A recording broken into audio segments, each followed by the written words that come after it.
I've been collecting CDs since 1985.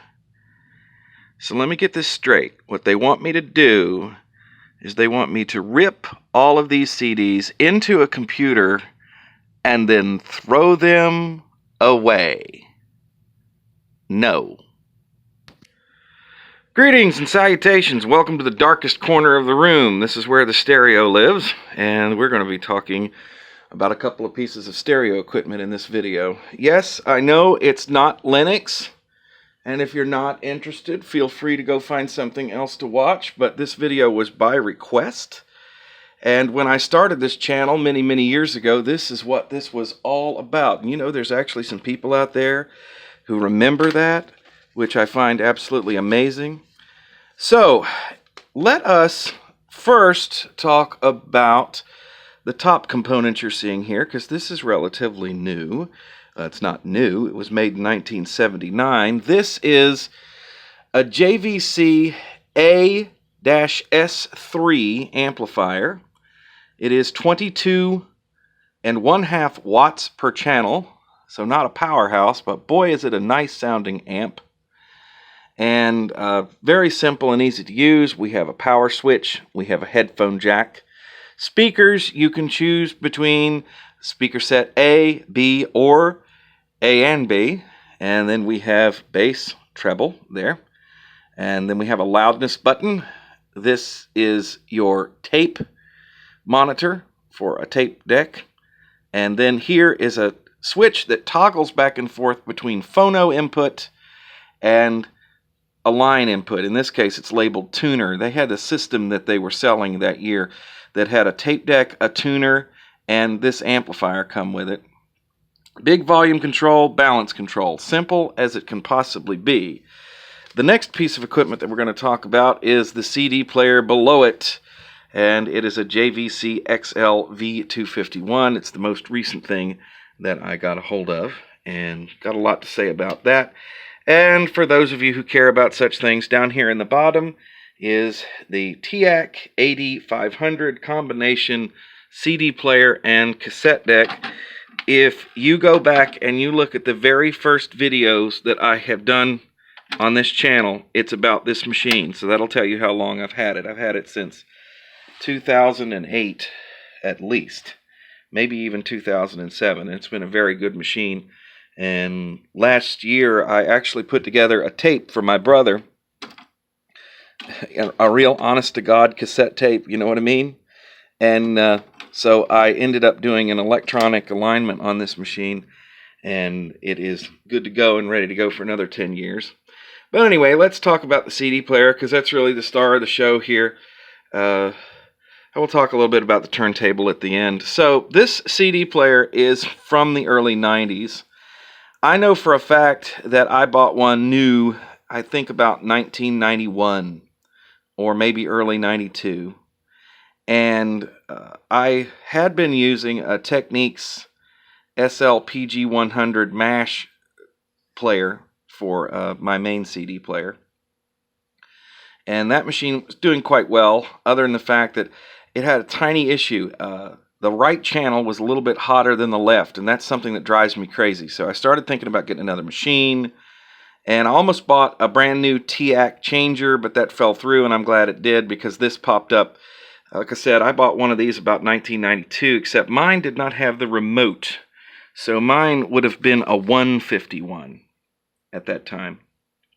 I don't have the remote for this one, but there's no big deal, because there's only like 2 functions that you can't get to without the remote. So let's go through the functions on the CD player. So we start out with this really large open and close button, and then we have buttons that you use to program the machine here. You can put it in random mode, so when you put a disc in, it plays the tracks randomly. Down here we have editing for splitting the disc in two, like side A, side B. If you were making a cassette, it'll tell you what length of tape you need and how to do that. So that's what these buttons do. This is like a peak search. There we go. It's called DDRP, and it's a JVC specific thing. It doesn't do peak search like you would think, you know, scan the disc and then play the peak back over and over again so you can set the levels. No, this works with JVC tape decks that have CompuLink on them, and if you get the right deck, this will actually set the level on the tape deck and the CD player to where every time that you go to record a CD that the levels are right. Without that hooked up, if you push that button, it'll scan the disc, and then it'll set the levels on the CD to a predetermined level that I'm assuming that what you do is you set that to be right on your tape deck, and then you don't touch the settings, or you mark the setting down. So with each CD, it will preset the output level of the tape deck to match the input level of the cassette deck, which is pretty cool. But it takes a little while for that thing to scan. So this is the open close, and you'll notice that the tray is in the middle. It's one of the things that attracted me to this machine originally when I bought it, because it kind of looked like the really super high-end Studer machines of the day. And then if we go over here, we got more buttons. We've got numbers here. This is 1 through 5. This is 6 through 10. And then this is, so you can put a 1, so you can put higher numbers than that. We have skip back and forth. This is, like moving fast forward. You can hear it go quick. This is skipping tracks. This is stop. And then all the way over here in the corner, great big button there. It's play pause. See, back in these days, when they were laying out buttons on machines, they actually gave a damn about ergonomics, which is something they don't care about anymore. The buttons are more artificial to be looked at than they are to be used these days. So if you go down here, and it's really hard to see because it's dark, but like the way the buttons are laid out on this TAC, it's ridiculous. You've got the cassette controls and the CD controls right next to each other, and it's just about how the machine looks. It's not about how it performs, where JVC was actually paying a little attention to that. So this machine uses something called a PEM digital to analog converter, which was a JVC in-house standard, and they have JVC noise shaping. It's supposed to be 20-bit resolution for a CD. I got a service manual with this machine. I was able to download it quite easily. So I got a couple of discs to play with here, and what I have done is I have grabbed a disc that will not get me in trouble with copyright. It will show the functions of the machine, but I can actually play a little audio from the disc, and we're not going to get in trouble. So don't judge me. It's not the quality of the music here. It's the performance of the machine. So what I really love about this machine is the fact that you can put it in different modes. If you throw it in random mode, it'll just start playing discs. It'll start playing what's on the disc randomly. That's pretty straightforward. But the program mode is the best as far as I'm concerned. And one of the things I really loved about this machine when I had one years ago, I had this from about 91 to 96. So I had one for a long time. Then I got a full Onkyo system and sold it on. Let's see here. If I push the program button, you notice that we have 1 and 0 here, and you can sit here and play with the back and forth keys and push it won't do nothing. So what you do is you just punch in what you want to hear. So let's say I want to hear 1, and I want to hear 3, and then we'll do cut 7 there. See, and it's showing the steps, and it's also showing the time as we go forward there. And so now I can just hit play, and it'll just start playing. And this machine does have a wonderful sound. You can't hear it on the phone. You won't be able to hear it at all. And then it'll just go through and it'll play those tracks. So let me go ahead and start that playing one more time. See, it just jumps ahead as I jump ahead here with my... And one of the nice things is this will take out the minus times between tracks. So if you're playing a CD, you may have noticed that every now and again you'll see the time start counting down. It'll switch over to the next track, and then you might have as much as 3 or 4 seconds of dead silence in between there, and it'll go 3, 2, 1, and the next track plays. Well, when you're cutting a CD, you can specify that to put a little space between the tracks, or just say, hey, this isn't really music. Well, if you program this machine, it'll cut those out. So just a curiosity about it. So even if you'd like put it in program mode and they put 1, 2, 3, 4, 5, it'll take all that minus time out and tighten things up a little bit. And that's the other thing about this machine I really like. It's the fact that it is very quick as far as like moving ahead and going from track to track. So watch, I'll show you what I mean.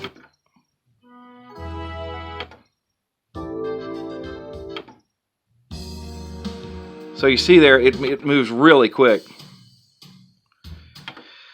So that is pretty awesome. And one of the things I like about it, they just don't build stuff with quality like this these days, gang. They just really, really, really don't.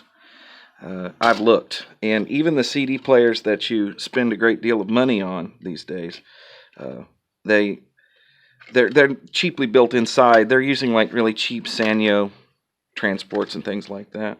Of course, this machine isn't so old that it won't play a smaller disc.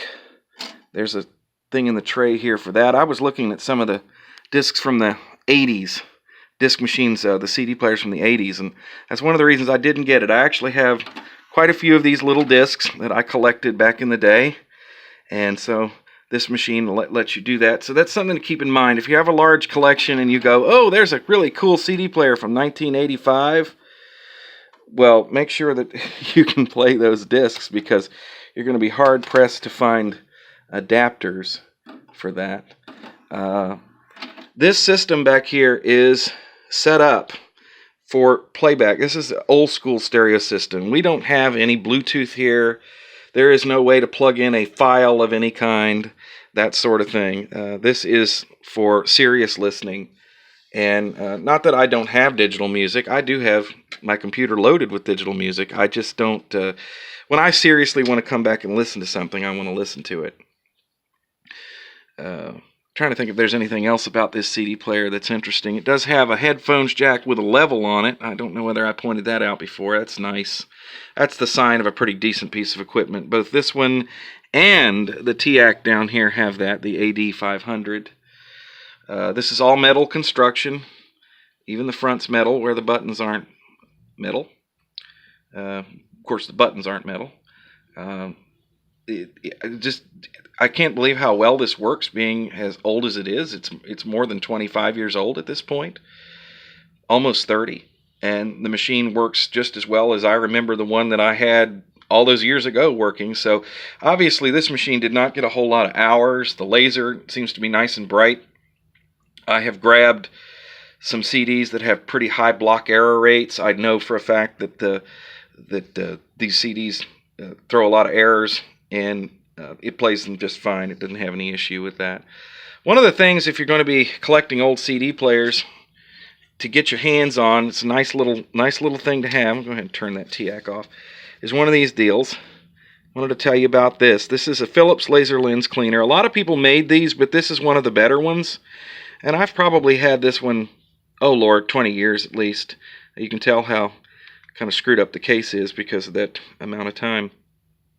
And these they have brushes on them, little brushes, and you put these in and you wait until a certain point, and then you skip to the next track slowly. You go from like track 1 to track 4. It'll tell you when on the disc. This also has some test tracks on it where it shows, right, left channel, that sort of thing. Very nice to have. Well, what this does is this will clean the laser lens. It'll basically knock the trash off of it, so you can at least play with the machine and know how it works. I don't open these machines up when I get them. I usually try and buy them from somebody who's pretty reputable, and if it works, it works. I don't look a gift horse in the mouth.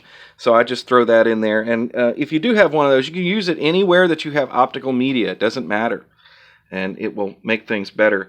But don't do it too often, because of course putting a brush across the lens, if you did it like every week, it would scratch it or something like that. So once a year is fine, that sort of thing. Just wanted to point that out. I have never talked about that before in any of these videos. So one more thing to talk about before we shut the video down, and that is, wanted to give you all an update on my turntable. I haven't talked about that in quite some time.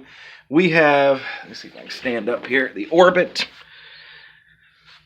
This is an Orbit with an OA2 tone arm. It's from U-Turn Audio, and it has an Audio-Technica AT95E cartridge on it. And what I have done is actually ordered a replacement stylus from AT. This is a their stock stylus. It's not a Jyco stylus, or it's not from LP Gear or anything like that, and it sounds wonderful. Now, I do have more expensive cartridges that I could be running on this machine. I have an Ortofon 2M Blue, and the reason why I'm not running it is because the replacement stylus for an Ortofon 2M Blue is over $200. The replacement stylus for this cartridge is $40. So it's a bang for the buck thing. And to tell you the truth, an AT95E properly aligned with running the right stylus, force, you have all of that, your VTF and everything set right, they sound almost as good as the more expensive cartridges. It's a bang for the buck thing. And so that's why I'm doing that. And got a pair of Fluence speakers. These are very nice speakers. They're SX6 BK. Very nice speakers for the corner of this room. I live in a pretty small house, gang, so that's why the stereo is shoved in the corner. And this is my personal listening space, you know what I mean? I come in here and shut the door and crank it up. So I'm going to try, and I'm going to show you. We're going to go down here in the depths. Let me see if I can turn the light on. Down here with the cobwebs, I'm going to show you how the amplifier is wired up back here. I know it's upside down. We're going to see. So you see on the back of the CD player there, let me see. Let me turn this over.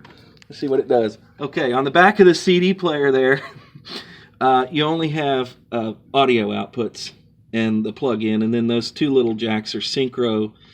And then the actual amplifier itself, you can see the connections there, or at least I think you can. This is an experiment. And I'm using some pretty heavy cable for this setup. Let me turn that light off. I've got a couple of, Acoustic Research Pro pure copper double shielded wham bammy cables. One of them's on the turntable and one of them is on the JVC here. So that's the system now. And for those of you who have watched this channel for quite some time, you guys will know there's been a lot of equipment in and out of this rack over the years. I mean, a lot. And this is probably going to be the setup that I'm going to keep for quite some time at this point. That JVC amplifier, you just don't get much better than the build quality on that. You just don't. And that CD player, I'm expecting it to last a long, long time. So I don't see changing it up unless something wonderful comes along. For a long time, I got components just out of curiosity or to make YouTube videos about it. I don't really do that these days. So right now, I am trying to get rid of some of the junk. I have a bunch of stuff that's stuck everywhere. People ask me, well, what do you do with the old stuff? Well, I basically put it away. Like I have the Scott receiver. I've got that Technique CD player, 2 or 3 pairs of speakers, all kinds of stuff. And what I plan to do is probably either build another stereo system and put it in the living room without a turntable on it, or I will donate it to what we have, the Children's Hospital, the King's Daughters around here. And they have some thrift shops that create a revenue stream for the hospital. And they're always looking for all kinds of electronics and stuff like that. I may take a load of that stuff down there. So people ask, what do you do with the old stuff? Well, when I get through playing with it, I try and pass it on to somebody who wants to.